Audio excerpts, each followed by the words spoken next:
Good evening, everybody. Welcome to KQED Live.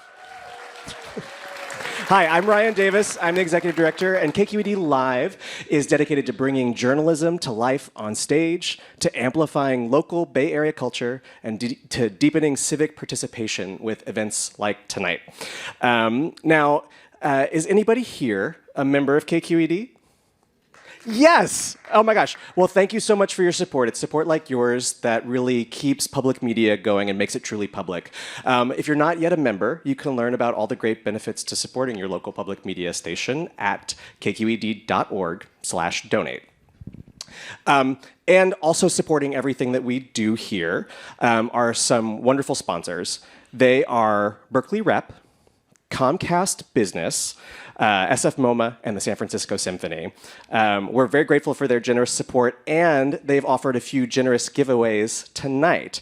We've got 3 pairs of tickets to SF MoMA to hand out, and those are going to Lori Lara. Raise your hand if that's you, and shout out. We're going to bring those out. Melissa Hansen. There we go. And Alicia Chang. Oh my gosh, perfect. And some of you may have played the mobile trivia quiz with the QR code on the screen that's been supported by Comcast Business. And the winner of that is who gets a lovely Bay Curious book from our KQED's series explaining all of the unique local histories and cultural fixtures of the Bay Area. And that is going to Lisa Baggs. Where you at? We're super thrilled because this is a partnership tonight with Litquake. Litquake, for those of you who don't know, is San Francisco's literary festival, which will be showcasing some of the best in literature, poetry, film, and storytelling from around the Bay this October 10th through the 26th. And Litquake is going to be back here at KQED for some events associated with that this fall, including some like tonight's that combine words and music. So you can learn about more of their upcoming events and the programming of the festival at litquake.org or at Litquake on social media.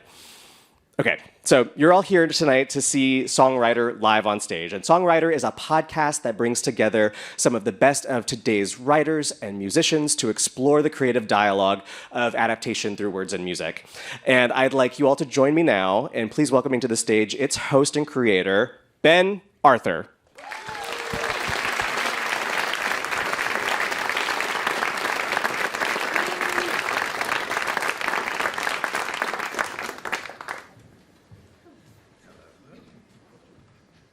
Hello.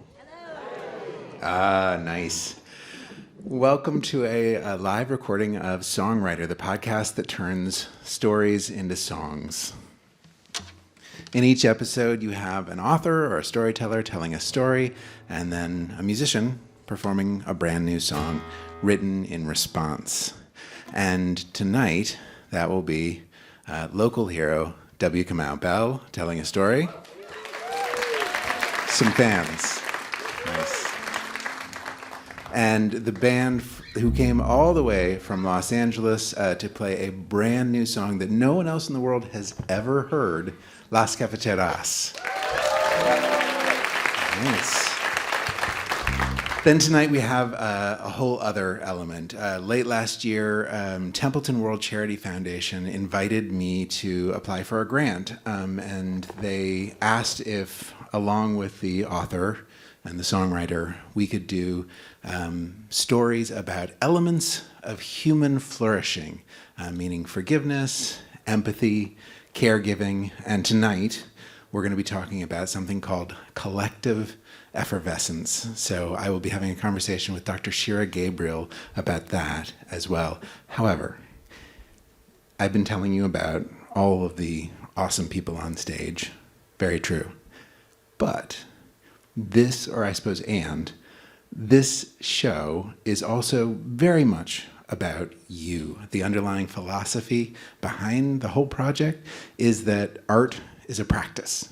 Art is something like meditation or yoga. It is a thing that makes your life better when you take part in it without any outside input, without money, without praise. It's just a thing that makes your life better. So tonight I will repeatedly be turning to you and inviting you to take part in small ways, as I'm about to, and then later, bigger ways. I'm going to be asking for some of you to share some stories with all of us. But to start it off, I'm going to play a song called Abide, and it is what I like to think of as a breathe-along. You've heard of a sing-along. This is a breathe-along. I'm going to invite you to take a deep breath in the chorus at a particular moment, and you'll know when it comes. So this is a song I wrote for my wife's 50th birthday. She's here in the audience. She gets it out. Everyone gets a round of applause. I love it. This is good. This is very good. We also have some extraordinary celebrities in the audience tonight as well. So you guys really, you're bringing it. All of which is to say, here tonight with me are Julie Wolfe and Vicki Randall, the San Francisco, who I have named the San Francisco Chronic. And we're going to play you a song.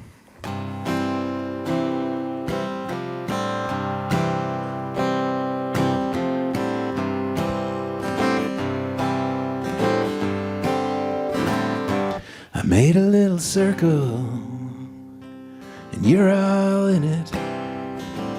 And just for a minute, we can abide. Pretend there's no struggle, no lose it or win it, no end or begin it, hello or goodbye. Time courses onwards like a bloodstream. Each beat another second passing by. You can't keep a single breath you ever took. Just for a moment, just for a moment.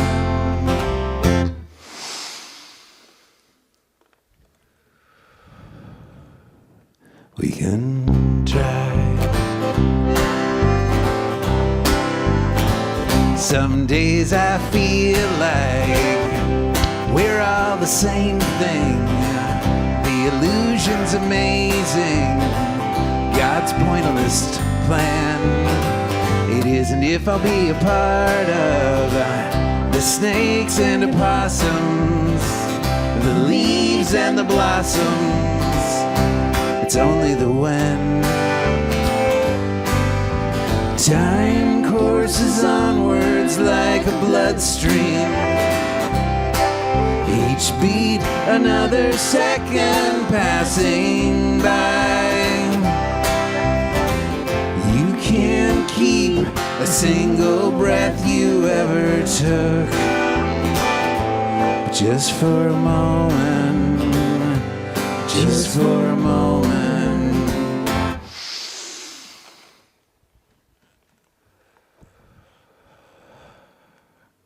We can try. You gonna try?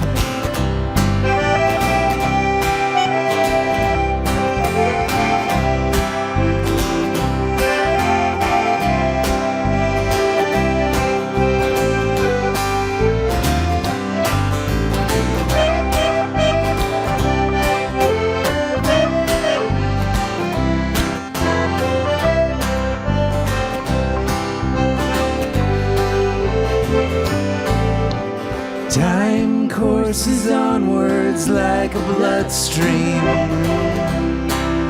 Each beat another second passing by. You can't keep a single breath you ever took. But just for a moment, just for a moment, just for a moment.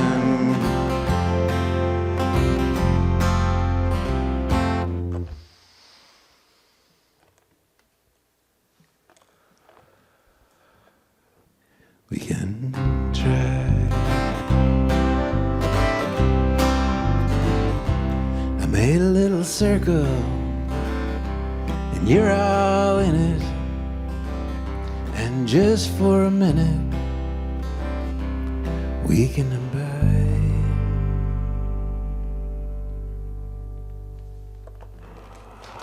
San Francisco Chronic. Woo! Thank you so much. Thank you. Delightful. I'm going to play one more song before bringing Kamau out to the stage. This is a song that I wrote in response to one of the stories on SongWriter. It's a song that... So Amy Turned Sharp was the storyteller, and Amy told a story about losing her mother when she was very young, a car accident. And she was cleaning out her mother's effects, and she found a plasticine bag with her baby teeth in it. And so for a while, she kept those teeth. And after a while, it started to feel like a burden. It started to feel like something she didn't want with her anymore. She wanted to let it go. And so she began leaving a single baby tooth in places that had emotional resonance for her. And this is a song I wrote for her and for this episode called Pieces of Me. 1, 2, 3, 2.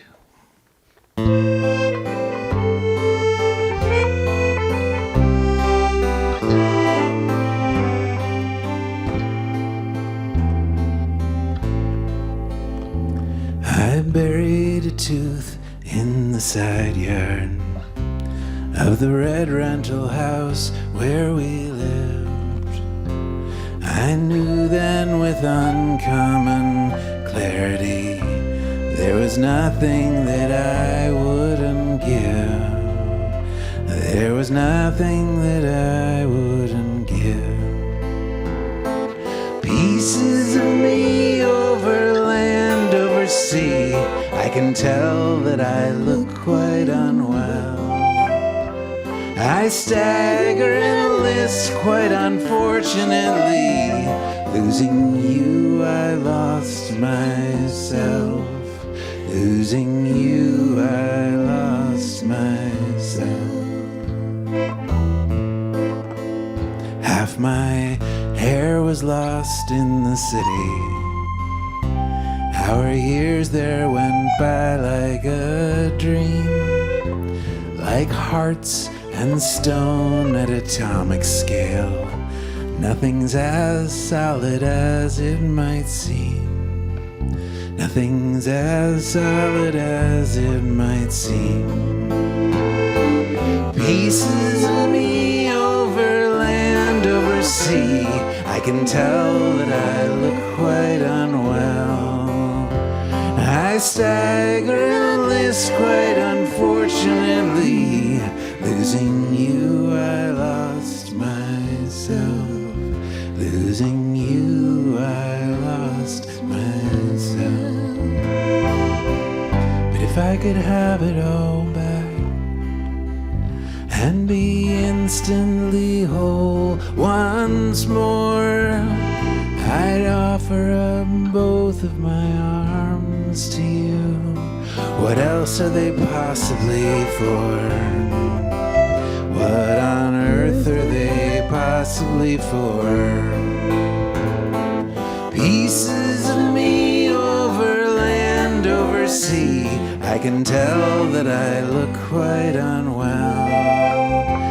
I stagger in a list quite unfortunately.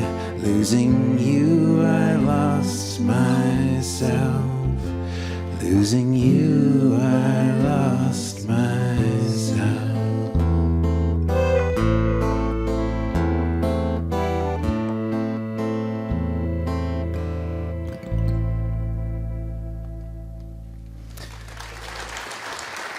Thank you so much. Thank you so much. So it is such a pleasure and an honor to bring to the stage Kamau.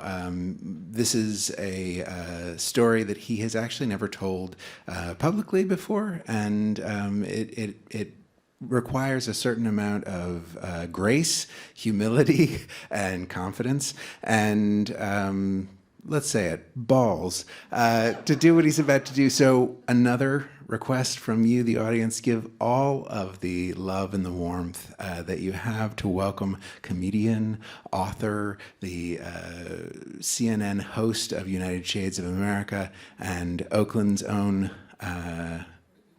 W. Kamau Bell. Hello, hello, hello. Thanks, Ben. I have my watch set for the time they told me to do because I've never told the story in public all the way through, so I just need to know when to stop talking. All right. Thank you, Ben. Ben made it sound like I was scared of you. I'm not afraid of you. Give him a lot of respect. I don't need your respect. I've earned it. Thank you, one person. Now, if you're like, we'll clap. It's a little obnoxious, but we'll clap. So I'm going to tell you a story. This is a story about my family. As many of you know, I've lived in the Bay basically since '97 with a 2-year sabbatical to New York, but we don't count that. Thank you. I moved around a lot as a kid. So when I hear people talk about, like, people would ask me where I was from, sometimes that'd be difficult, because home is can be where you live literally, but it's also where you feel comfortable. And I moved around. When I was born in East Palo Alto, which is why my name's Kamau, because they called it Little Nairobi back then. And then I moved to Indianapolis with my mom because I didn't have a choice. And then I moved to Boston with my mom, and then my mom, because she got a job there, and then she got tired of the racism of Boston. She was like, this racism is a lot. I'd prefer the Midwestern racism of Chicago. So we moved to Chicago, where I was there for about a few months, but I was like, here's my mom's great. Many of you may know her. She lives out here too. You may see her. It was just the two of us, me growing up. My dad lived in Alabama. It was just me and my mom growing up. She was my best friend growing up. And I feel like sometimes my mom, because we were best friends, would treat me like an equal in ways I look back and go, no. So we were living in Boston, and my mom's like, I think I want to move to Chicago. Do you want to move to Chicago? And I was like, sure. Next thing I knew, we're in Chicago. I was like, whoa, wait a minute. I was just talking. And so I didn't really take to Chicago right away. And my dad lived in Alabama. And as a kid, I would go to Alabama every summer and live with my dad in my grandmother's house. And at the time, I thought my mom was shipping me away and feeling sad to let me go. As an adult, I found out that's when she was having sex with men. She was like, I'm going to send you off in 90 days. Summer of Janet. So this is different than I told it originally, Ben. So I would go to Alabama in the summer, and then in Boston or Indianapolis. And what happened, I would go back and forth so much every year that my accent started to get weird. And so when I was in Boston, they'd say you sound like you're from the South. And I was in the South, they'd say you sound like you're from the North. And I just eventually it just sort of thinned out to whatever this is. But it just sort of made me, wherever I was, people didn't think I was from there. So we moved from Boston I really need a map. We moved to Chicago.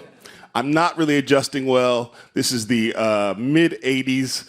If I didn't know Michael Jordan was there yet, so I decided I wanted to go to Alabama, not because I liked Alabama, but because it was just at least familiar to me, and Chicago was not familiar. And so I tell my dad I want to move to Alabama. My dad at this point is married to my stepmom has a daughter who's a little bit younger than me. So I sort of go to Alabama to become a part of this nuclear family, where it had been me and my mom as equals. I sort of go to Alabama, and suddenly I'm plugged into this is where the brother fits right here, like a Lego piece, but I was like a Duplo. That's for the parents. And I just didn't really feel the role that well. And also my mom was really sort of a come as you are, come and go. You're a good kid, you'll figure it out. Whereas my dad was really enjoyed being a parent. I suddenly got to Alabama, he's like, you cannot watch PG-13 movies anymore. What are you talking about? My mom took me to Saturday Night Fever. And so it just felt off, and I sort of really, after a while, after about 2 years living there, I decided to move back to my mom in Chicago, which really sort of put a strain between me and my dad. So I moved back to Chicago, finished out high school there, and then went to college in Philadelphia, dropped out. This part of the story is not necessary. Went back to Chicago, started doing stand-up comedy. I should move to the Bay Area. Moved to the Bay Area in 97. But all the while, and at some point when I started doing stand-up comedy in Chicago, like I used to say the biggest laugh I ever got from my dad was the time I told him I did stand-up comedy. Because he was, that's funny. Now what are you really doing with your life?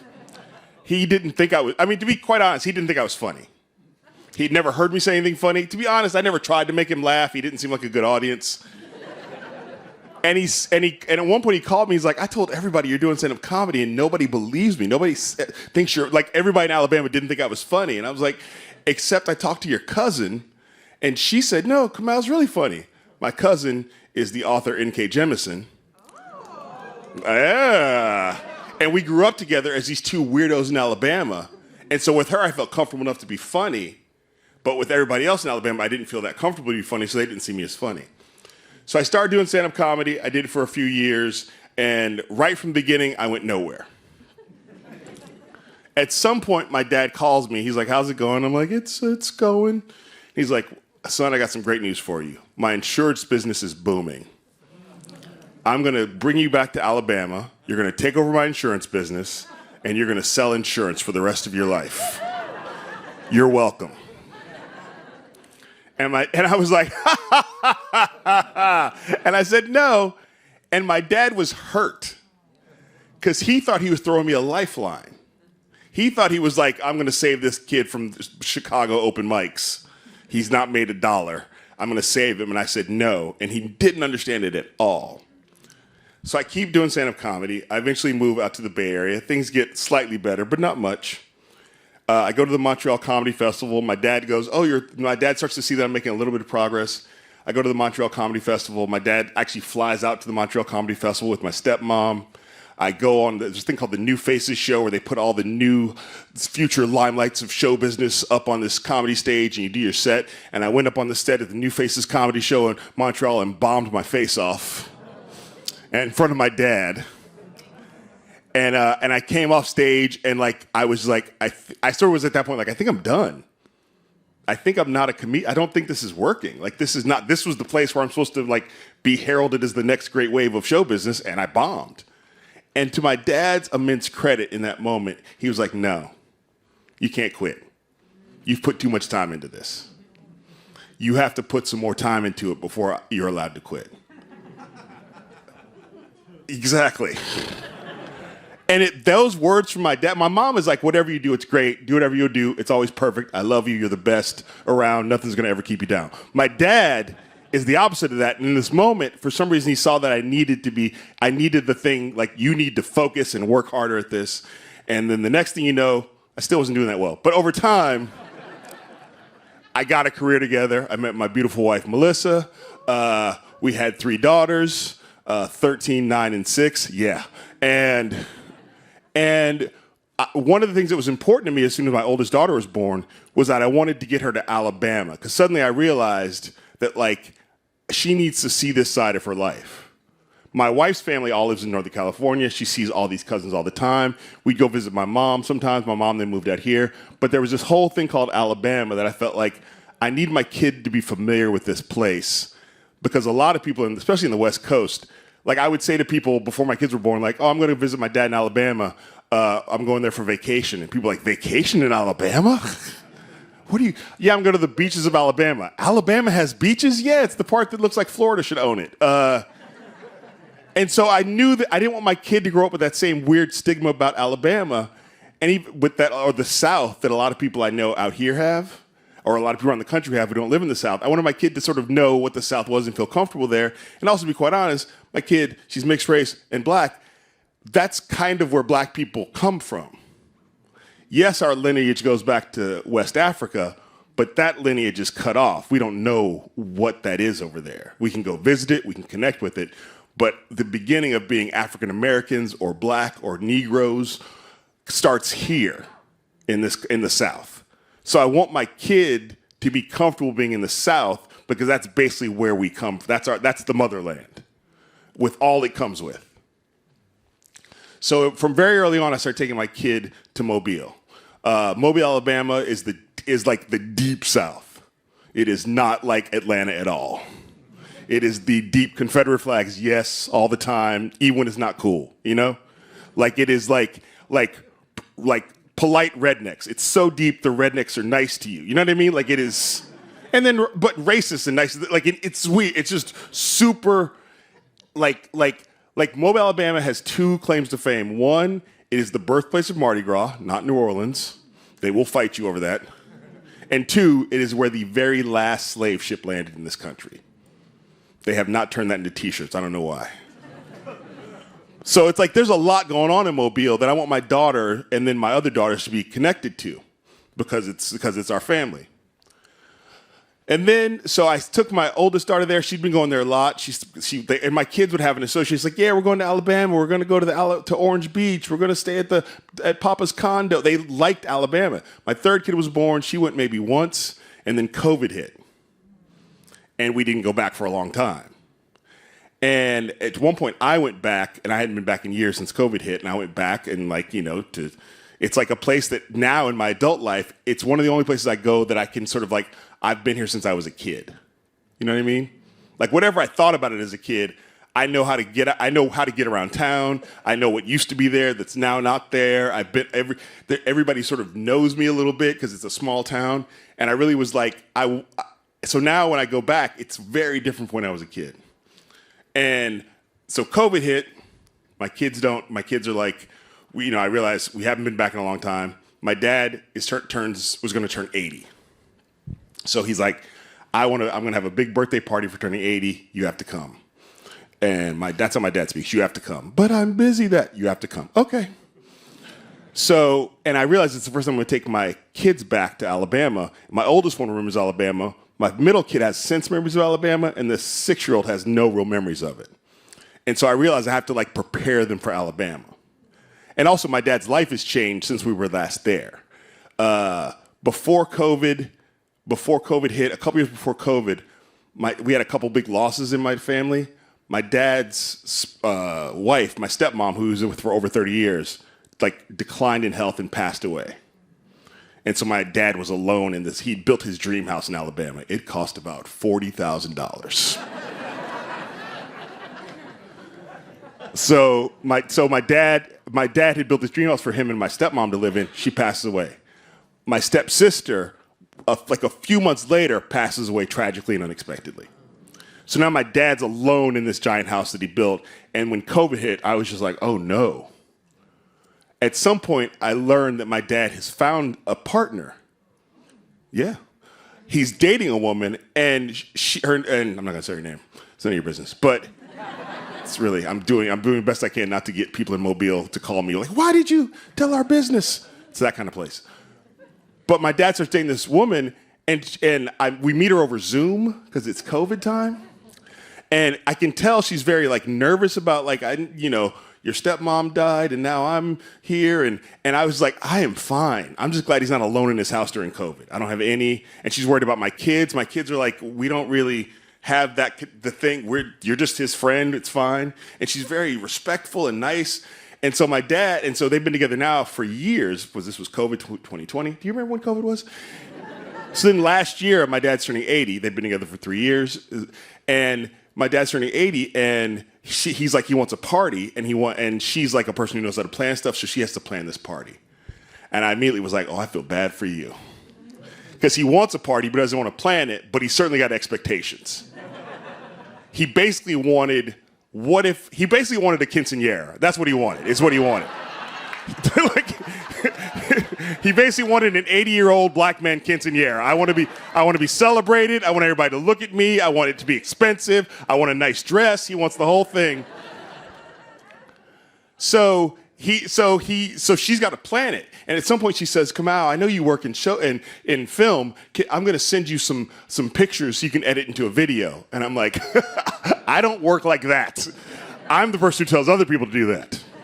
So I hire a local editor, Gene, I'll say Gene's name, to edit, I just say, here's all these photos. I don't even look at them. Can you just cut it into a thing that looks right? Gene cuts it together. Gene gives it to me. I press play on it on my computer, and suddenly I'm like, oh my God. It's like my dad's whole life, which is some parts of stuff is like, here's him in high school, here's him this, and here's it, and here's him as a baby, and here's him, and here's him getting married to my stepmom. Here's him with here's a picture, a family picture of my stepmom, my stepsister, him and me, and we're all together as a happy family. And why am I wearing that jacket? It's all those pictures. But I realized it's like all these pictures of their life together. And then at the end, it ends in pictures. And then it's like my stepsister with her daughter and her husband and like all these pictures of like this family. And then at some point, my stepsister and my stepmom's pictures aren't in there anymore because they've passed away. And then there's pictures of my dad and his new girlfriend. And I'm like, oh my God, this is so heavy. Like, I didn't want to like have anything to do with it, but now that I see it cut together, I'm like, what do I do? Like, is this do we take out the pictures of my stepmom? Do we take out the pictures of my dad's girlfriend? How do we present this? And I did the thing. I said, Kamau, you have to own this. This was your assignment. So here's what you're going to do. You're going to do nothing. Just turn it in. I'm an old school, like, never, like, what is that? I'm this. Okay, I'm just going to put that problem down the road. So I put the problem down the road, and then this party happens, and my dad's girlfriend goes, oh, and if you wouldn't mind doing 15 minutes of stand-up comedy at your dad's, I'd rather have sex with my wife in front of everybody than do 15 minutes of stand-up comedy at my dad's 80th birthday party in front of, like, the entire community of Mobile, Alabama. It's like 200 people in the room. And so I go, no, I'm not gonna do that. But I get there and they want me to play the video and I do lightly roast him the way, I just sort of tell some stories about him and I do what they wanted me to do, which is make fun of him, but also pay tribute to him. And then I press play on the video and the video starts playing and I'm in the room watching people watch the video and watching my dad watch the video. And I can see him, like, see the cute pictures of me as a kid and my stepsister as a kid, but I can see him, like, sort of moving through all the emotions and sort of going back and forth and, like, this and that and sort of, like, and it gets to the end, and you can feel people in the room who, like, knew my stepmom and knew them as a couple for, like, 30 years, but also know this new person who he's with, and she's put this whole thing together, and it's sort of, like, it just sort of all works. And I just remember being like, whew, mission accomplished. And I also realized, and my kids are here, my 3 daughters. And before we got to Mobile, I told my kids, I'm like, look, you haven't been there in a long time. You have to be prepared for that. Every person here is going to act like they're your aunt. There are going to be black women who say, I've known you your whole life, who are meeting you for the first time. Black women in the South do not ask if they can hug you. They hug you. You can say no thank you. I'd rather you didn't, but you can say no thank you. It'll cause me a lot of problems, but you have your body autonomy, but I'll take the problems. And I was like really worried about my kids being in this place where it's like, it's very not West Coast. It's very like, and my kids in this moment, when I see this video happen, are sort of just okay with everything. And I'm just having this moment of like, thank God the video played. Thank God my kids feel comfortable in here. Thank God I gave them the update on how black people in Alabama work.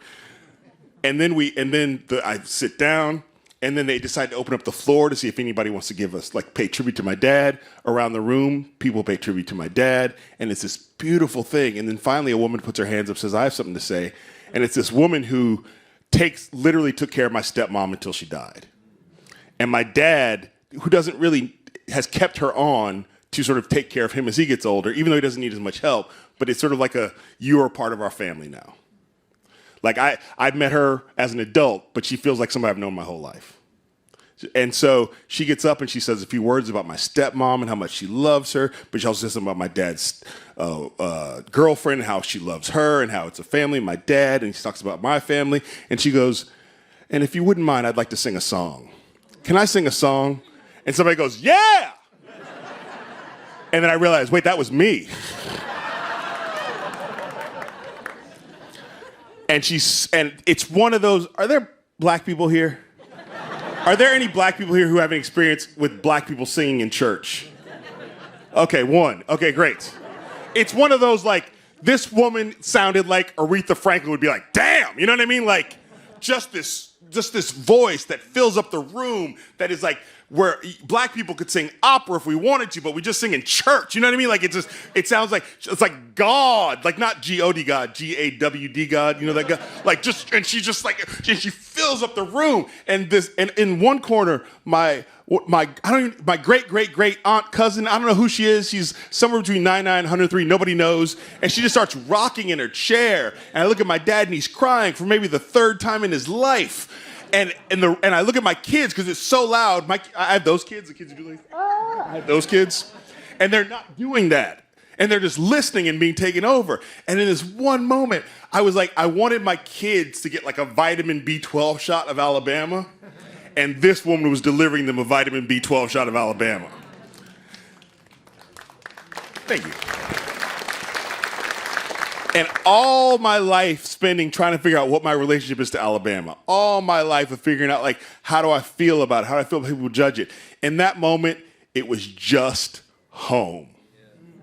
And my kids were there, and it's their home, and they know it, and they'll go back, and it won't be the thing that other people think it is, where it's like the South, who goes to the beach of Alabama? My kids will be like, we go to the beaches of Alabama. And that's my story.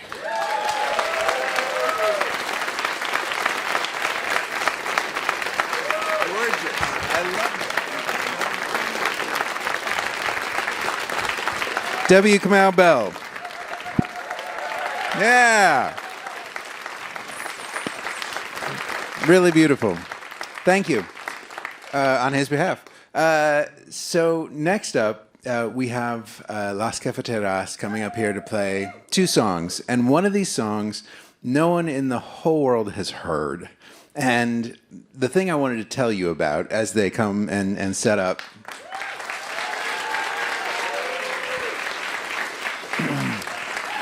This thing that I have dreamed up is very cruel to musicians in some ways. Usually when we write a new song, we'll put it deep in the set list. And we don't tell anyone that we're playing a new song unless it goes well. And then afterwards you might tell. So this is a rare thing to put our hearts on our sleeves and share with you something that we haven't practiced quite enough, that we adjusted the lyrics a little bit, that we're still working on. So give them, again, all of that warmth and love that I can feel. This is really, you're doing so nice. But I also wanted to share one other tiny, beautiful detail. They sent me the song, a studio recording of the song a couple of weeks ago, and I sent it to Kamau's assistant. For some reason, Kamau decided that part of the show was that he also has never heard this song. So you all are hearing this at the same moment that Kamau is hearing this as well. So ladies and gentlemen, give it up for Las Cafeteras.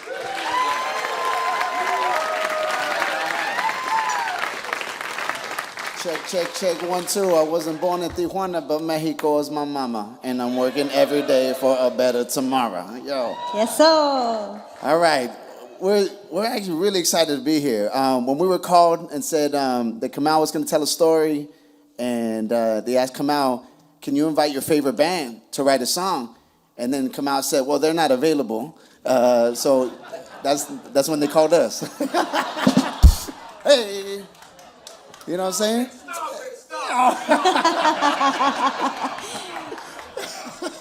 He's listening.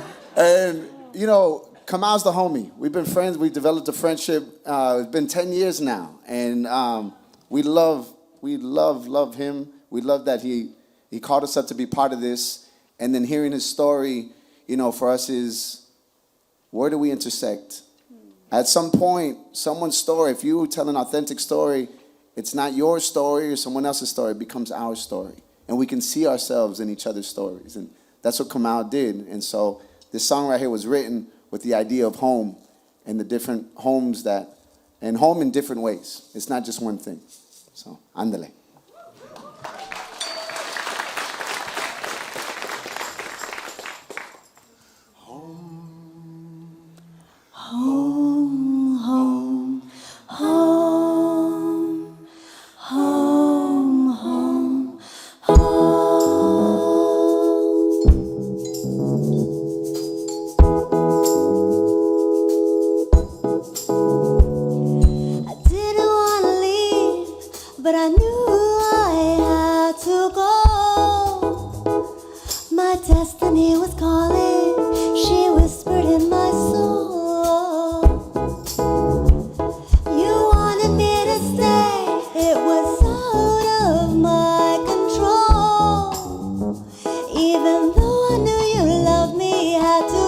upon my own. And no matter where I go, my heart will bring me home. Whenever I'm with you, whenever I'm with you, whenever I'm with you, whenever I'm with you.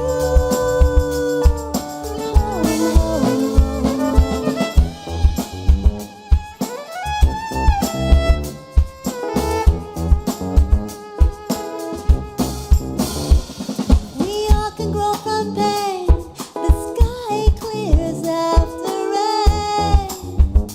Even though I knew you loved me, had to grow up on my own.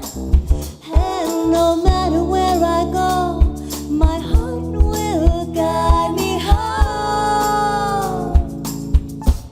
Whenever I'm with you, I know that I am home. Whenever I'm with you, I know I'm not alone. Whenever I'm with you, I know that I am home. Whenever I'm with you, I know I'm not alone. I know why I left. It's time to come back. The grass is always greener when you water where you at. I know why I left. It's time to come back. There's no other place like Home, home, home. I was 17 years old when we got kicked out of our house. A single mom with 6 kids, not a lot of people want to rent to that. We ended up moving in with my aunt, a 1-bedroom, 10 of us in that house, in that apartment on the 2nd floor. But see, just because we didn't have a house didn't mean we didn't have a home. Every night we ate together, every night we laughed together. We all slept on the floor like little enchiladas, you know? And I realized at that time that home is actually where my mom does laundry, where my sister takes care of her kids. Home is not a place, it's a space where you feel safe, where you can be who you are, you can fall down and it's all right. A home is a place you create. And I wish you well on your journey to find your home. Because home, there's no other place like it. Whenever I'm with you, I know that I am home. Whenever I'm with you, I know I'm not alone. Whenever I'm with you, I know that I am home. Whenever I'm with you, I know I'm not alone. Whenever I'm with you, I know that I am home. Whenever I'm with you, I know I'm not alone.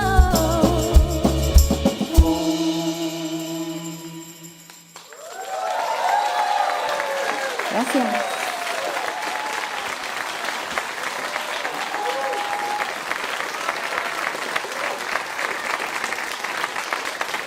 All right.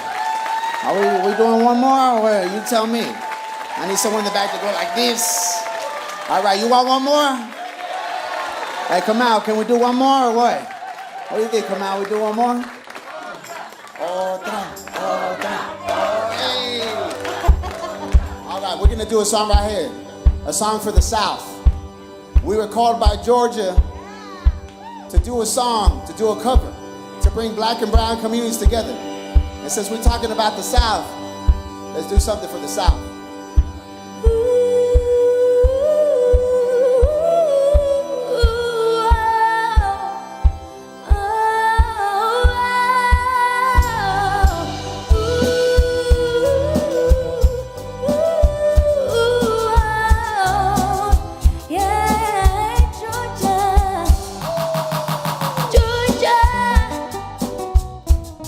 Georgia, the sound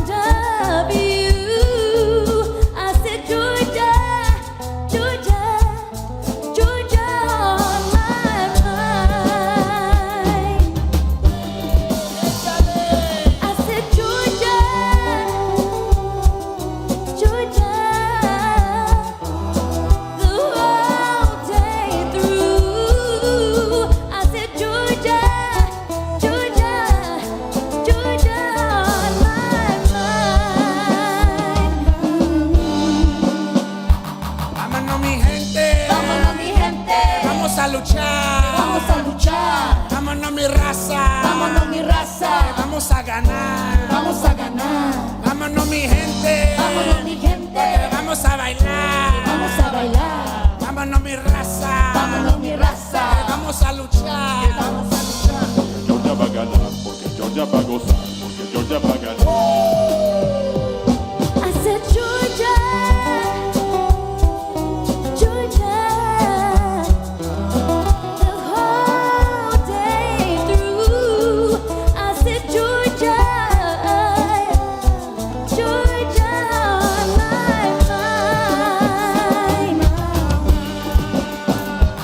Keeping Georgia, Georgia, the whole day through. I said Georgia, Georgia,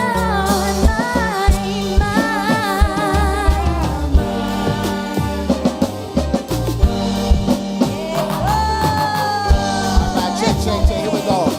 Georgia en mi mente, Georgia para la gente, aquí está presente, listo para gozar. Vámonos para allá, vamos a luchar. Que sigue la lucha, dale ponte trucha, que sigue la lucha, dale ponte trucha, que sigue la lucha, dale ponte trucha, que sigue la lucha. dale ponte trucha. Georgia, Georgia, Georgia, Georgia, Georgia, Georgia, keeping Georgia, Georgia on my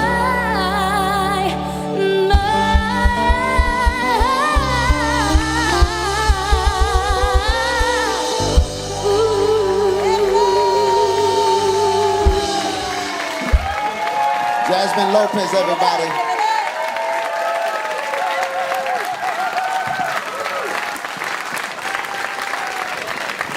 Ladies and gentlemen, Las Cafeteras.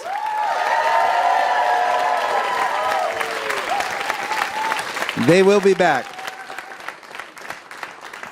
So this is the part of the evening where I get to talk to a scientist about collective effervescence. So I wanted to ask you to welcome to the stage Dr. Shira Gabriel, who has flown here all the way from Buffalo. She is actually one of the world's great experts on collective effervescence. Please welcome to the stage, Dr. Shira Gabriel.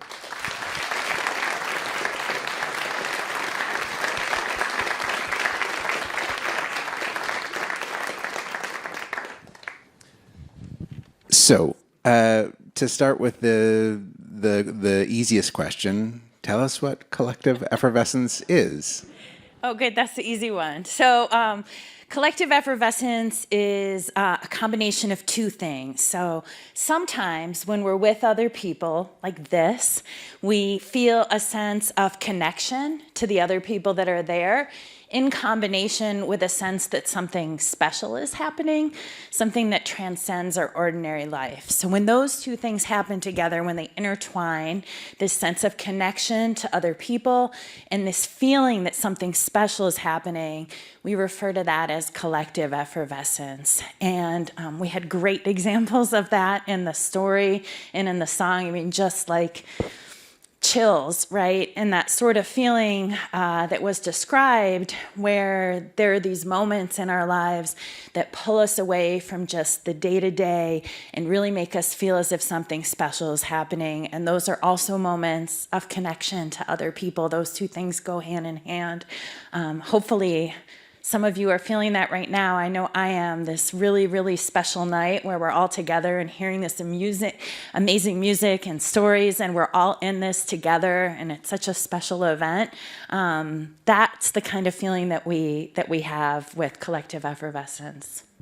Lovely. One of the things we talked about when we were speaking before, because you were the first person I talked to about this episode, was that it is often a beautiful thing like this, but it could also be understood as something, not so great. Like the one that leapt to my mind was January 6th. I suspect they were also experiencing that. How do you sort of think about the poles of collective effervescence? Yeah, it's a really, really good question. So the roots of social psychology, my discipline, are in viewing those sorts of behaviors just the way that we saw unfold on that day and on other similar events, which is that when people come together in a group situation, there can be sort of a mob mentality, where people follow a leader and do things that maybe they would regret at another time or wouldn't do when they were on their own, but would do in a collective. An alleged leader. Yeah. Yeah. So,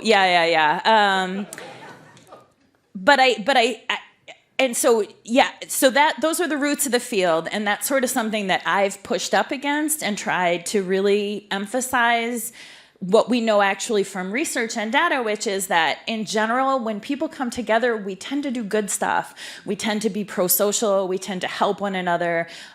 Group events, and you've all been there. You've been, at a festival or at something like this, or at a lecture that was really amazing, or a religious event, anything like that. And we felt that sort of feeling of people really being there for one another. The problem is that as human beings, when we have a phenomena like that, when there's something that is so basic and primal to us, which I believe that this real need that we have for connection and this real need that we have to be a part of something bigger than the self, there are people out there that can use that for nefarious reasons. There are people out there who can see that in us and can feel our need in that way and can push us to do things that maybe we shouldn't, or believe things that ideally we wouldn't, and do things that are negative by capitalizing on that, on giving us that feeling that we're in this together. Maybe someone might hold big rallies where they speak incoherently for long periods of time and give the people who are there a sense that they're connected to one another and that they're a part of something special. And that's not ideal. That's not what we want.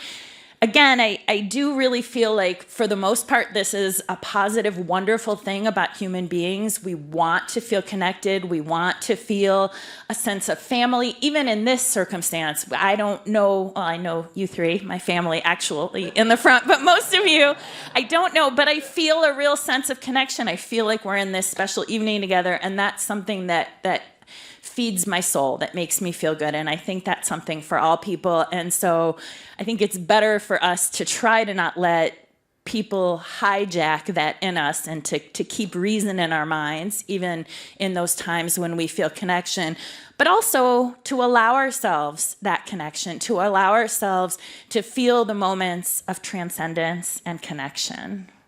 Beautiful. I will say that speaking incoherently, I feel like, is more bipartisan these days. Yeah. No comment. Too soon? I want to welcome, thank you so much for that. I want to welcome back to the stage Hector from Las Cafeteras and Kamau. Please come out and join. And yeah. And again, turning to you guys, I'm going to ask a couple of questions to start. But if some of you have questions for one of the folks up here, there'll be an opportunity in a couple seconds to raise your hand. There'll be some microphones that'll be brought to you, and ask a question. You could tell us who it's for, or it could be for the whole group. So start to think about that as I turn to Kamau. That was such a beautiful story. It was so different than the one you told me. Big round of applause for homie Kamau right here.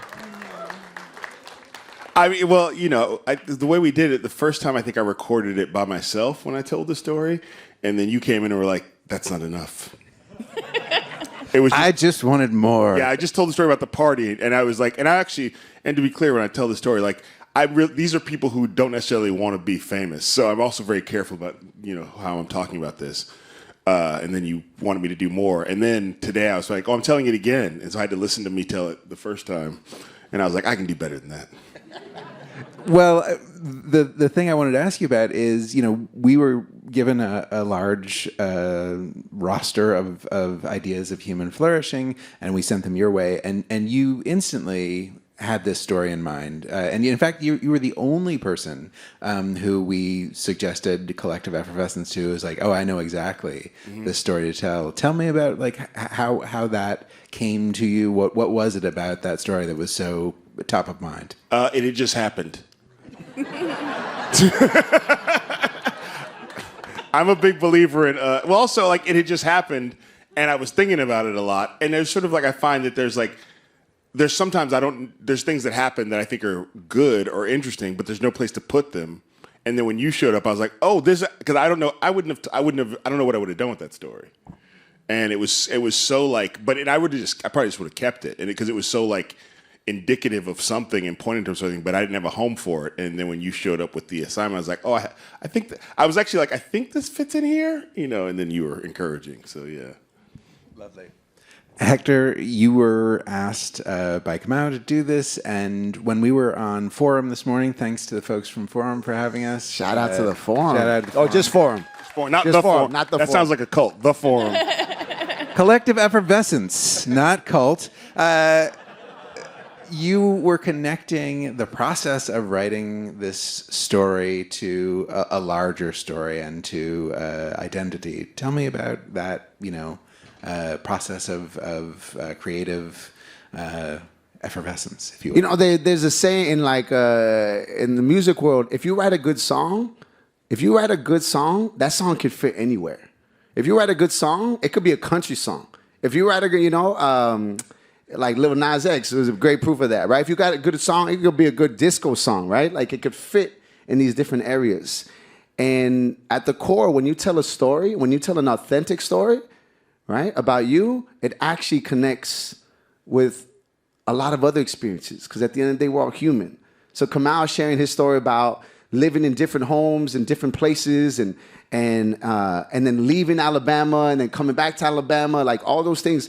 It just kind of, for me, it helped me think about, like I never had like you have friends or like they grew up in the same house their whole life and they're like, oh, I grew up here and that's not my experience, right? And some people have that and a lot of people don't.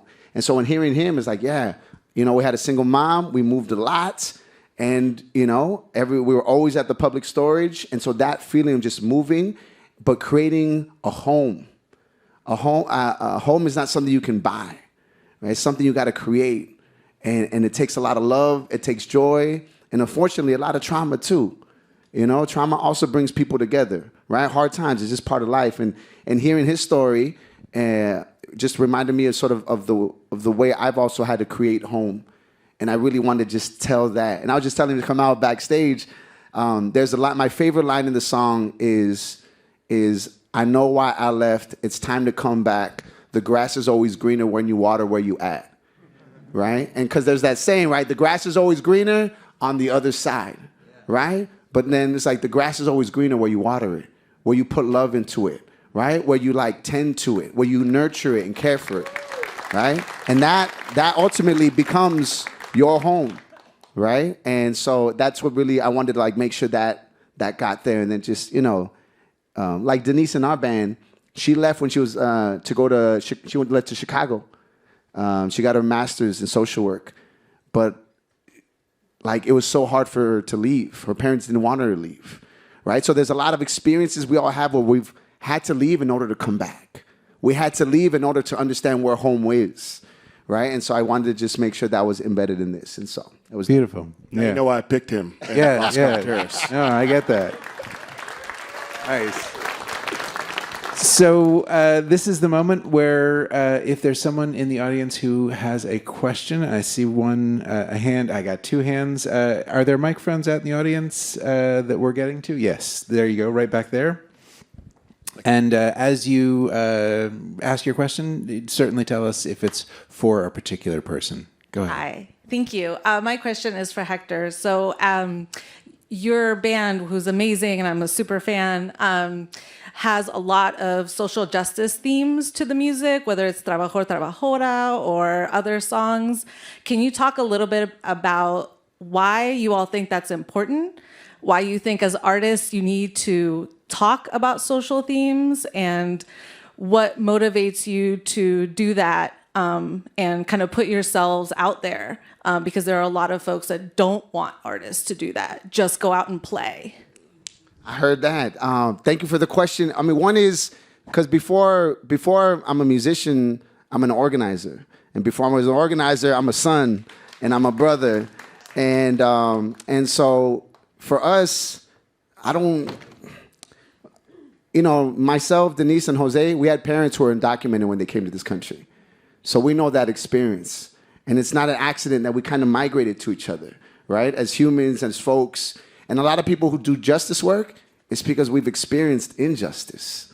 You know? I've been homeless, I've been houseless, right? As I shared in the story. I know what it's like to have parents who are undocumented. I know what it's like to feel like a second-class citizen, to not speak your language, you know, to not eat your food. When I was growing up, I wasn't proud to be Mexican. It took a long time to feel proud to be brown and to feel like there's beauty in my culture. And so, you know, I love music. I love hip hop. I love Tupac and Warren G and Sonora Dinamita and all that. But also, like, I wanted to hear my story come out of the radio, right? And there's a lot of love songs on the radio, and I love them. But there's also a lot of love, like for us, like a parent who leaves their child behind and is longing and is in that kind of pain, like we don't talk about that. Those are hush-hush things, right? And I want to make sure like that those stories are being told, and there's all kinds of stories about love and loss and longing, and they ain't all got to be sad. Like a lot of our songs are like super, like they're bumping, they're like jams, you know what I mean? Like we throw parties. We're trying to decolonize the dance floor, you know what I mean? Like, and I feel like for us, it's not, I don't write a song to be political, it's my story, you know? And so I feel like not enough of us are doing that. And, you know, I don't judge other people. I don't care what other folks are doing. I just want to be authentic with our stories and what we're doing. That's it. You know? Lovely. I saw a couple other hands up. Ryan, you're going to have to choose. Hi, thank you very much. It's been an amazing evening. I'm all the way, like, still like with this collective conscious effervescence. And I want to ask Syra, is there any way related this collective effervescence with collective catharsis? Because, like, hearing the music, hearing the storytelling about it was saying, like, in a way, I felt like it was like something related. I don't know if there's something that it rings a bell.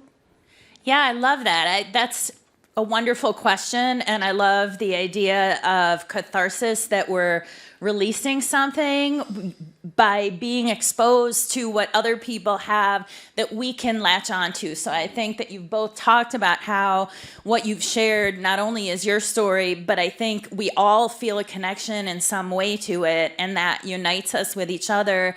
And it does. It allows us in some ways to feel things and to release things that we aren't able to do necessarily in other ways. And I think one special thing about doing it like this is that it's shared with other people, and we're this incredibly social species. And so it's not only someone working through their things and figuring out where they come from and how they fit and what they want to do, but it's feeling like that's me too, and that's the other people who are here too. And so I haven't thought about it in that way, but I love what you said about catharsis, because I think the idea that we're doing it in a collective gives it this amazing power to bring us all together and remind us of our shared humanity, which is really what we want at the core of everything, right? Like, we really want to feel that connection. Lovely. Thank you. Ryan, do we have time for one more question? Or okay, one more question. Excellent. This goes for Hector and for W. Kamau. I'm curious to know what y'all specifically have done when it comes to the idea of where you root your idea of home. Particularly, you know, you spoke about COVID, right, and the fact that a lot of us lost people that maybe connected us to home. Also, we live in a time in a country that is constantly trying to dismantle where we find home, right? Our language, our ancestors. Nuestra tierra, right? Like, we're often we're trying, forces are trying to diminish those places and those people that root us to home. So curious to know what y'all have done, in the face of that.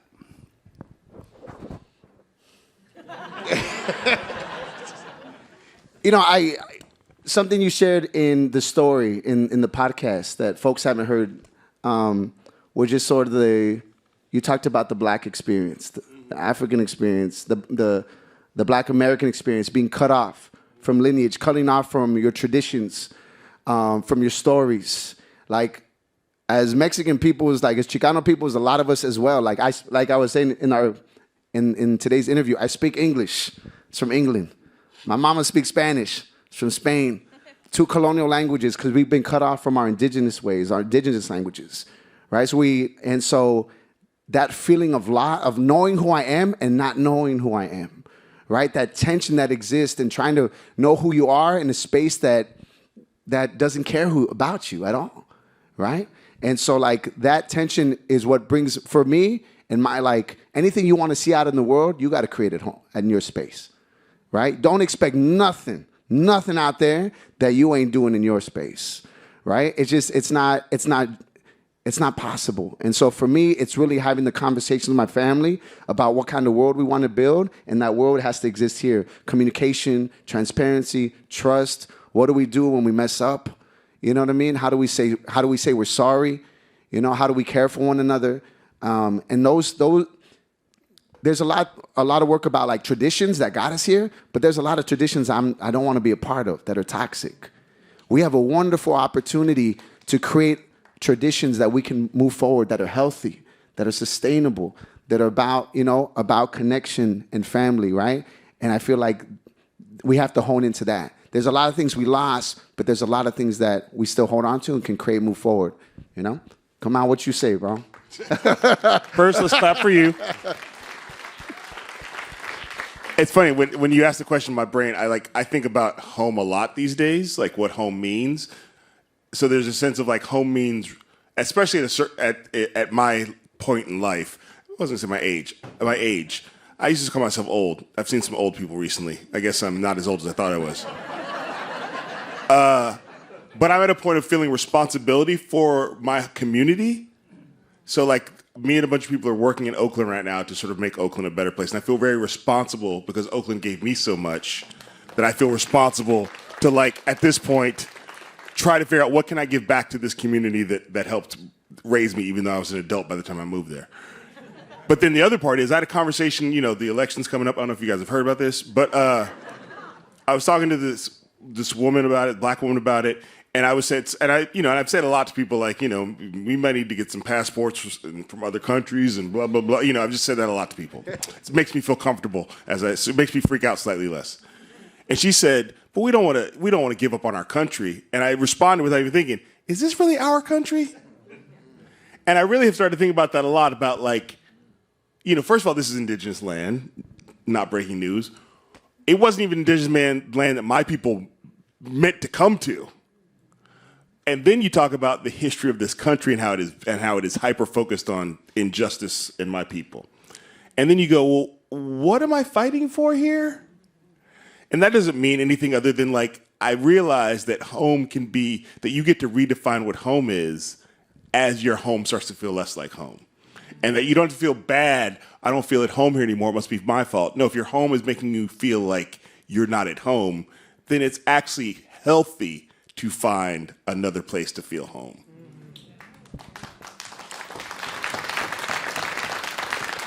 I'm moving to New Zealand. The Maoris. Breaking news. You heard it here first. So we're going to move on to the next part because we're going to run low on time. First of all, we're going to thank Hector and Kamau for being here with us again.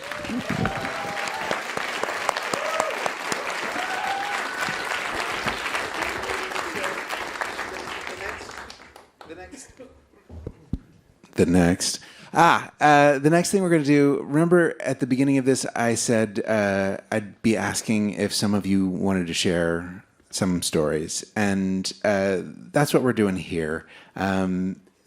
There's going to be an email address up on the screen behind me. It's songwriterpodcast@gmail.com. And what we're going to ask is if any of you have a story to tell, maybe about collective effervescence, maybe about a moment when you had to explain something to a younger family member, or maybe when a family member explained something to you about where you came from. There's no right answer here. It's just a call out to share some of your stories. Short, simple, quick, and Dr. Gabriel up here has an iPad. It'll come there. We're going to share a couple of them with you all if you share them. We're going to not only give one of those stories, Dr. Gabriel is going to award the winner a copy of Kamau's Awkward Thoughts, the book, which is already signed. But if you share really good stories, I will show you the tattoo I got last time I was in San Francisco a couple of weeks ago. So that is a promise. But wouldn't you like to know? And therefore, you give me yours, I'll show you mine. I'm going to welcome back to the stage the San Francisco Chronic.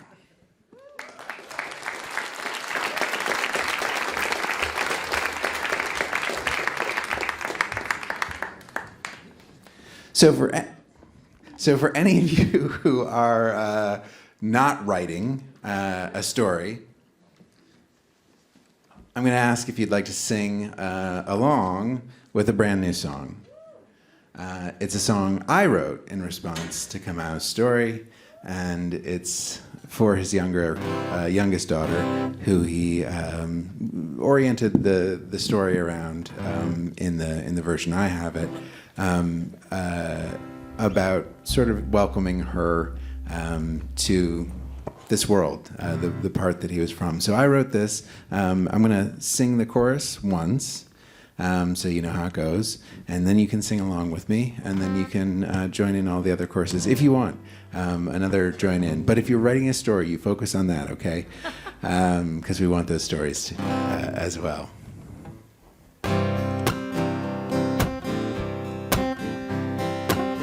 Little one, this is who you are, connected from afar, the sparkle of a star in cloudy weather. See the faces, your grandfather's eyes, the setting sunrise, the love that ties our hearts together. You gonna try it with me?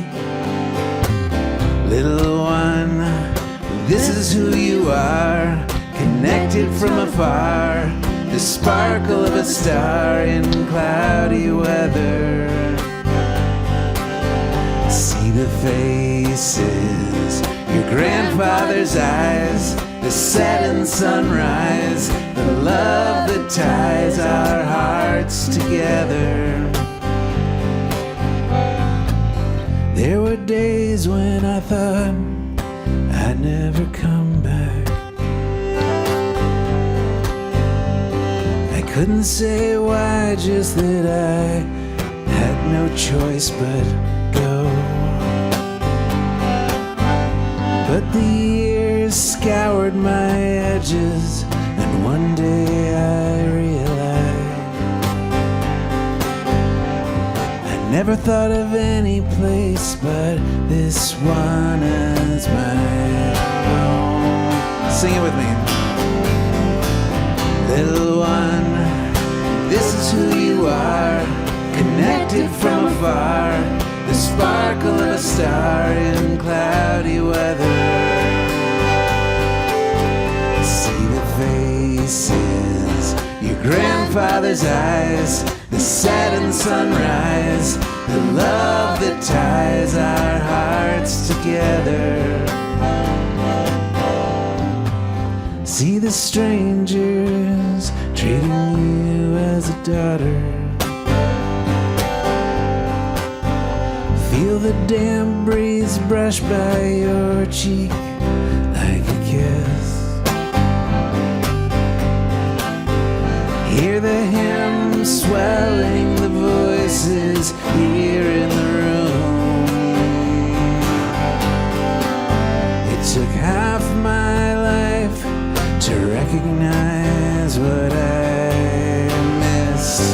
One last time. Little one, this is who you are, connected from afar, the sparkle of a star in cloudy weather. See the faces, your grandfather's eyes, the set and sunrise, the love that ties, the love that ties, the love that ties our hearts together.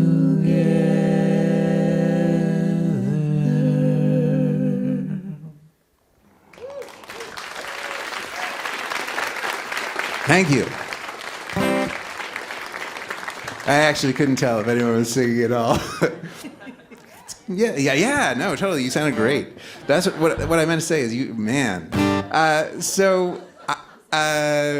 going to play one more song, which is to say, if you haven't finished the thing that you're sharing, now's the time to finish that. Dr. Gabriel, are we seeing anything come through yet? Nice. Beautiful. Okay. This is a song that I wrote. It is kind of an answer song, an early one in my life. It's called Keep Me Around. It is sort of a response song to When I'm 64. I figure if that's a love song, then if you kept a dead body around, that would be even more romantic. Oh, no. Did I get that right? I think I did.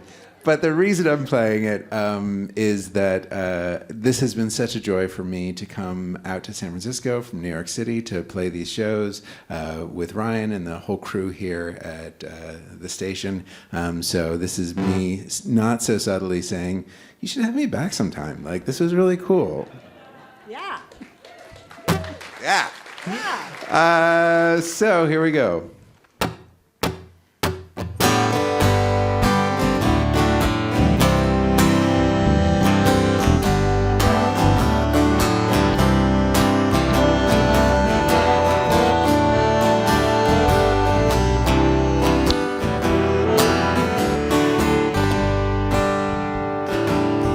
Keep me around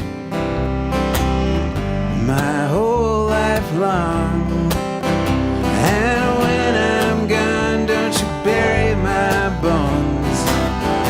Keep me around. Knit a sweater from my hair, string a necklace of teeth, or just lean me there on the back porch where I can feel the breeze. Keep me around my whole life long, and when I'm gone, don't you bury my bones. Keep me around.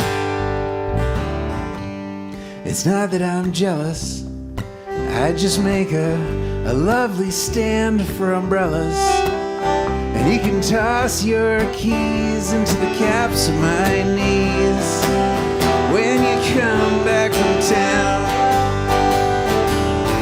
Keep me around my whole life long, and when I'm gone, don't you bury my bones. Keep me around. Go ahead.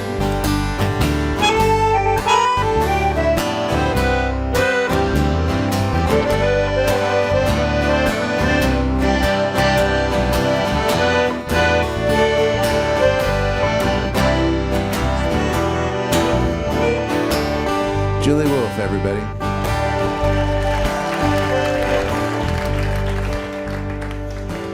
Pickle my fingers in liquor,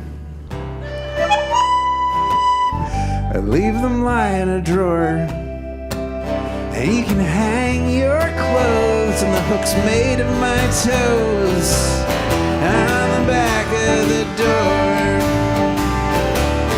Keep me around, Keep me around my whole life long, my whole life. and when I'm gone, don't you bury my bones. Yeah, and when I'm gone, don't you bury my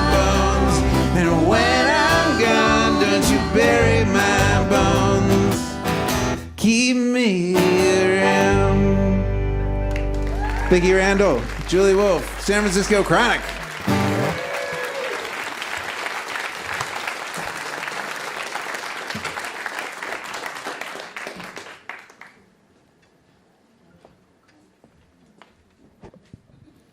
So, do we have some stories you want to tell? Oh my God. Oh, sorry. I forgot. Into the microphone is what I meant to say. This all feels so intense. I'm just blown away by the things that you guys wrote. Like, it's really, really amazing, and I hope that you'll forward these to me and I can keep them, because I'm really touched by all of these amazing stories of collective effervescence. I will note that more than one mentioned Taylor Swift, which I think is lovely, and that's really nice. It's really hard to pick. I'd like to read more than one, if that's okay, and then the last one that I read. So I think there are three of them I wanted to read, and the last one is the one that gets the book. But you're all winners, really. If I had multiple books, I would give them to all of you. So one person wrote about sports. So Sahil Bensal wrote, "Sports is one of the best examples of collective effervescence." Can you wave if you're here and you don't mind? Yay! Okay. Well, at least when your team is winning. Otherwise, it's an example of collective catharsis. And that line alone got me as a Buffalo Bills fan. I live that year after year. The catharsis.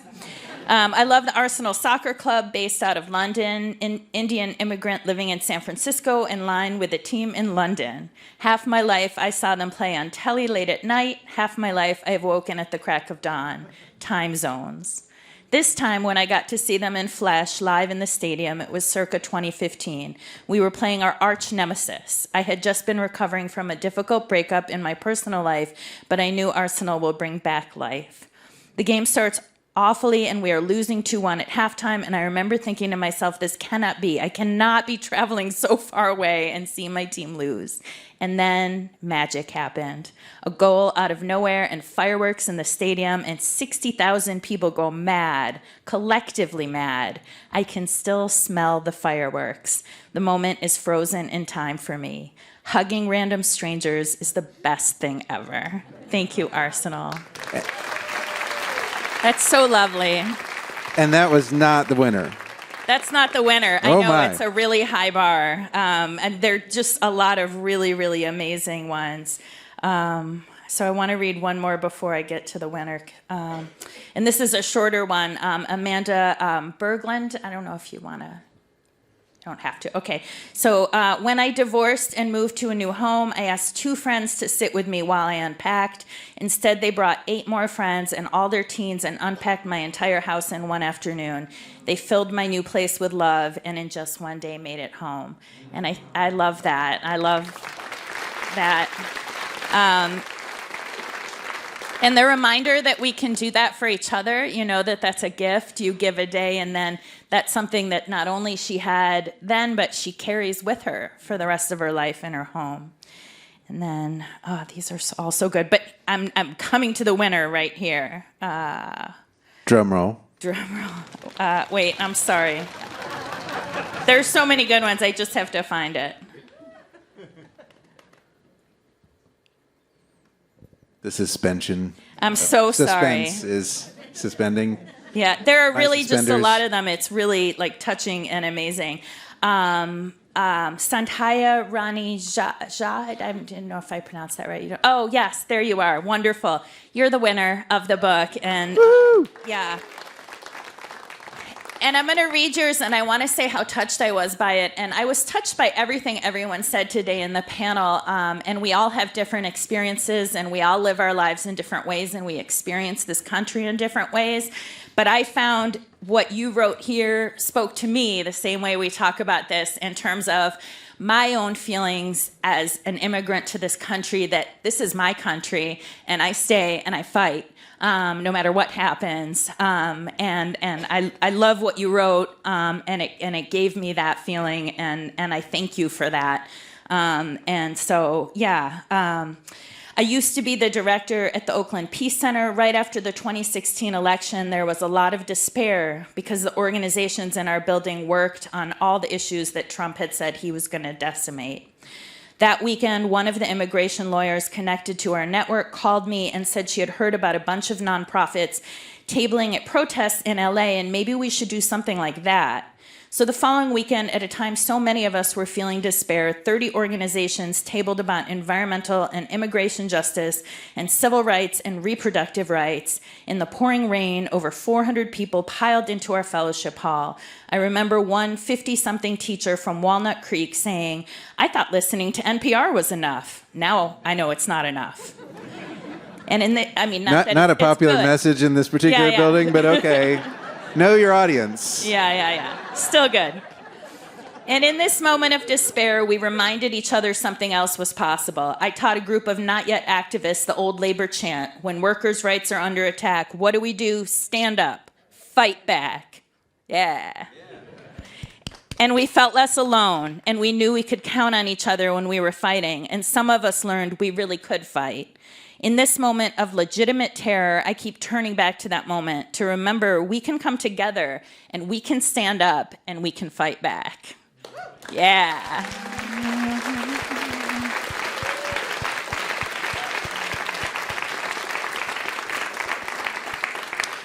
Beautiful. Thank you all so much for sharing these stories with us. I will get the ones that all of them to Dr. Gabriel, and I'll send you all an email when this episode comes out as a podcast in the not too distant future. But we are rounding the corner to the end of the show. For those of you who don't know, that's an obscure song from my catalog.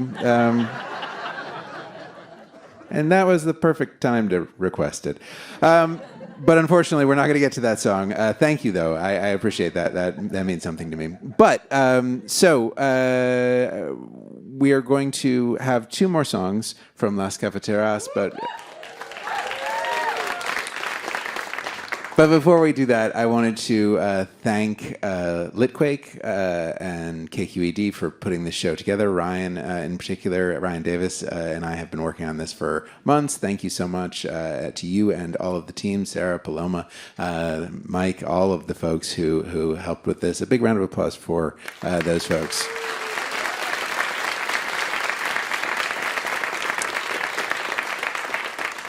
I also wanted to thank all of the artists who put themselves out here, Kamau, Las Cafeteras, and of course Dr. Gabriel for taking part, as well as Templeton World Charity Foundation, who I have been channeling as much of the money as I can to artists, because I secretly believe I'm going to buy my way into heaven that way. And without them, this wouldn't have happened. So I know some of them are watching, so thank you very much for supporting this program.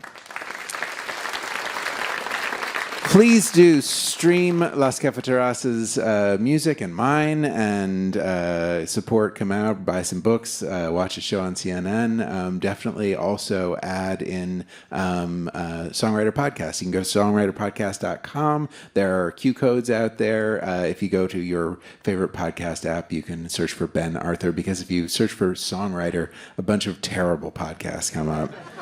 Shouldn't be cluttering your feed with. And last, I did want to mention the next show that they're doing here at KQED Live is, I believe, Summer of Love. So check out the details. Summer of Love, a Lover's Lane art walk at KQED. You should check that out on July 19th.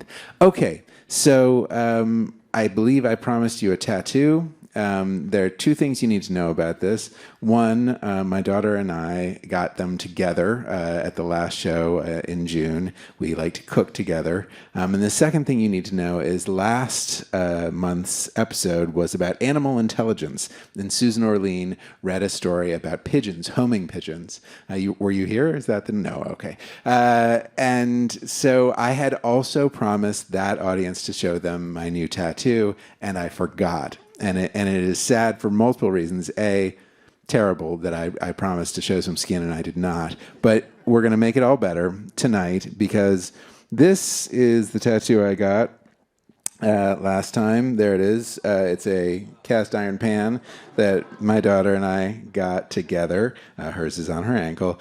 And the really sad thing is that I forgot that I could also have shown my pigeon, which my wife and I got from our 25th New York anniversary. Anyway, with that, ladies and gentlemen, please welcome back to the stage Las Cafeteras.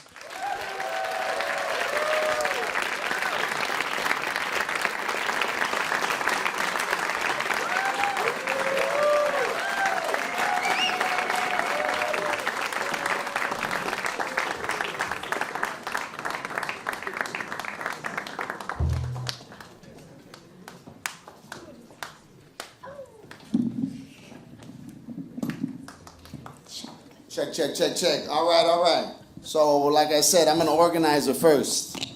And so, what I want to do right now is I want to make sure everybody is part of this experience right now. So, we got to sing together. You know what I'm saying? If we're going to try to change the world together, well, let's sing together first. And let's see what we sound like. And so, right now is when we get started with this song, it's on a new album, but in the chorus, there's just a sound that we want you to repeat after us. All right? And so it's nice and easy, all right? But don't sing from here. Sing from right here, okay? It'll feel better and sound way better. All right? Okay.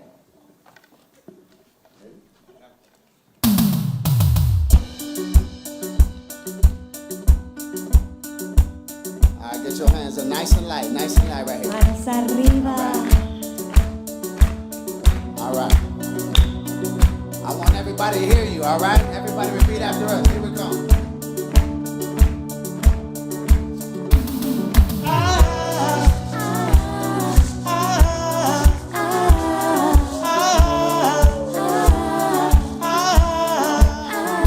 Somos de la tierra, somos de maíz. Mira cómo baila la gente aquí. Cuando el biribiri mueve, nada me duele. Bombón que me pegue, levanta la plebe.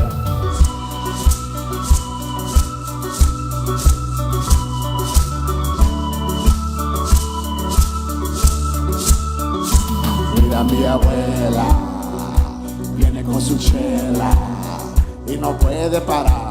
Cuando el ritmo pega ni puede rezar, gozando la cumbia de frente para atrás. Las doñas de mi barrio hasta sur de Panamá, sur de Panamá. Vamos todos a bailar para sentirnos bien. Vamos todos a gozar, todo está bien. Desde África hasta Belice, París a Bangkok, la raza muy sexy. La mesa en el baile me pone muy feliz. Es la cumbia de mi sangre y lo traje para ti. Lo traje para ti. Lo traje para ti. Nacimos de mujeres, nacimos de las flores. Y no tengo país. Crezca donde quiera, mira la raíz. El ritmo de mi pueblo suena muy feliz. Es la cumbia de mi barrio y lo canto para ti. Lo canto para ti. Vamos todos a bailar para sentirnos bien. Vamos todos a gozar, todo está bien. Vamos todos a bailar para sentirnos bien, todo va a estar bien. Vamos todos a gozar, todo va a estar bien, todo va a estar bien. Vamos todos a bailar para sentirnos bien. Vamos todos a gozar, todo va a estar bien.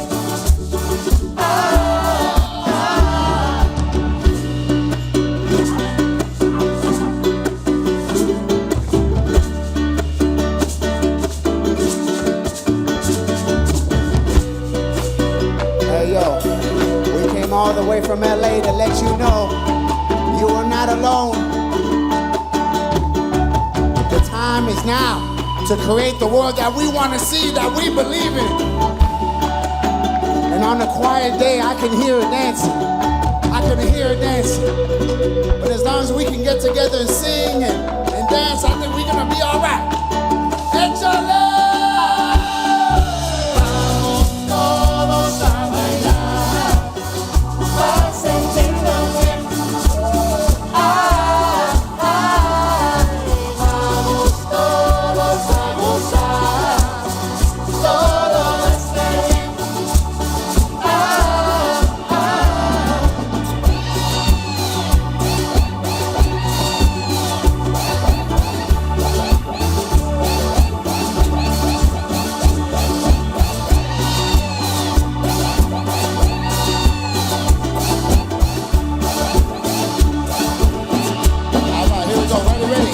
Everybody in the house, throw your hands high, throw your hands high, yo, throw your hands high. Everybody in the house, throw your hands high, throw your hands high, throw your hands high.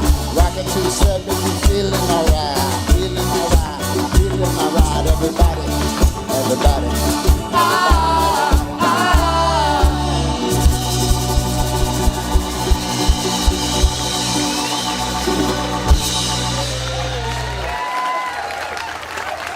Te quiero mucho, compañera.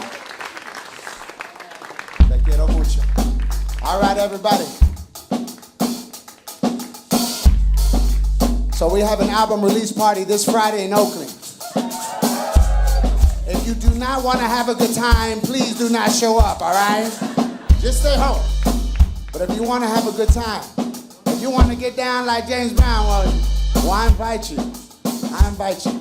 And it's gonna be in Oaktown, so you know it's gonna be popping. This song was made famous by a 17-year-old Chicano boy named Richie Valens. But it's actually a 400-year-old Afro-Mexican song.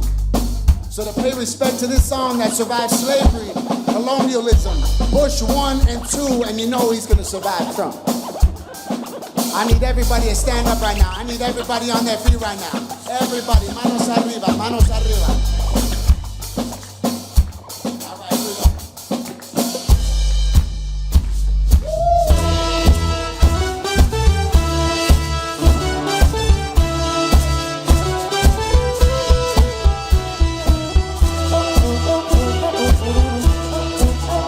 Las Cafeteras, all the way from LA. Y es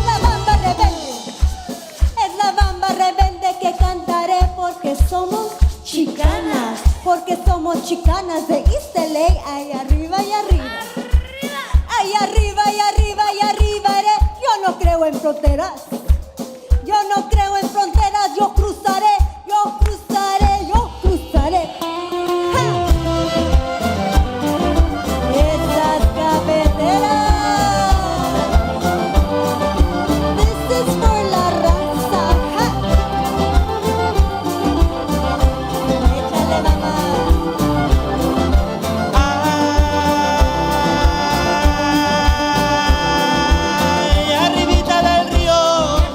Arribita del río tengo sembrado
clap your hands, everybody.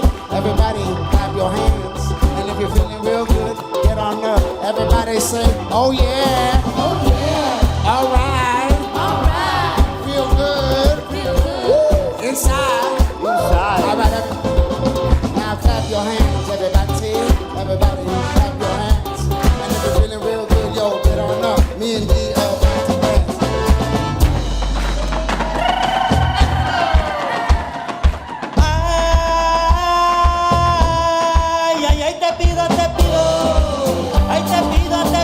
De corazón que se acabe la bamba, que se acabe la bamba y venga otra zona y arriba y arriba, ay arriba y arriba y arriba iré. Yo no creo en fronteras, yo no creo en fronteras, yo cruzaré, yo cruzaré, yo cruzaré.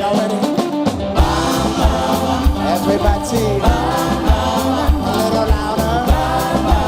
I can hear you. To the right, yo. To the left, yo. In the back, yo. Here we go, yo. Side to side, side to side. Everybody, side to side. Move your hips, side to side. Everybody, side to side. Now 1, 2, 1, 2, 3. Here we go. Muévelo, muévelo. Everybody, Muévelo, muévelo. move your body. Muévelo, muévelo. Everybody, move. Muévelo, muévelo. Una mano en la cabeza, hands up. Una mano en la cabeza, hands up. Una mano en la cintura, right here. Una mano en la cintura, right here. Y'all ready? We're gonna go. Abajo, abajo, abajo, abajo. What? Abajo, abajo, abajo, abajo, abajo. Arriba, arriba, arriba, arriba, arriba. Come on. Arriba, arriba, arriba, arriba.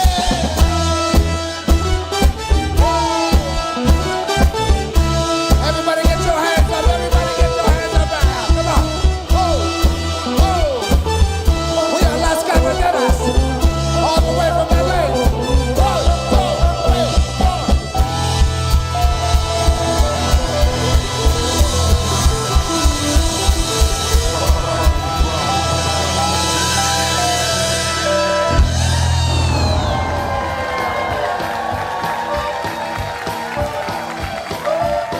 Ladies and gentlemen, Thank you so much. Las So Cafeteras. big round of applause for the homeboy Ben right here.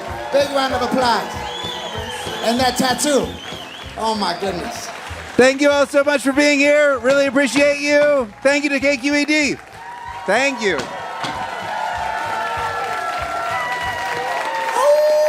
A big round of applause for our homeboy Kamau Bell, everybody. And a big round of applause for the effervescent queen, everybody.